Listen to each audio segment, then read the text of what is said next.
নাইনটিসের যারা মা আছে তারা, এখন আমরা তো বড় হয়ে গেছি, মোটামুটি আগের থেকে তুলনায় বড় হয়ে গেছি, তাদের একটা কথা মানে আমি এটা ফলো করেছি, ঠিক আছে?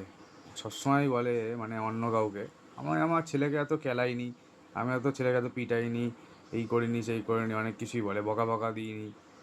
কিন্তু বিশ্বাস করুন, আমরা যখন ছোট ছিলাম উত্তাল খেলাতো, বেলনি চাকি, বেল্ট ফেল্ট, তুলে আছাড়, মানে বাবা তো তুলেও আছাড় মেরে দিচ্ছিল একবার, আর ছোটো একটা হালকা ফুলকা ছিলাম, তুলে ছুঁড়ে মারলো, দাম করে নিজের মধ্যে পড়লাম, এরকম উত্তাল খেলিয়েছে। আর এখন সেটাকে মানে একদম কেউ মানবেই না, এখন বলবে তোদেরকে আমি কখন খেলিয়েছি, কোনোদিনও কি গায়ে হাত তুলতে হয়নি, এত ভালো ছিলিস, আমরা নাকি ভালো ছিলাম, আমাদের নাকি খেলাতো না।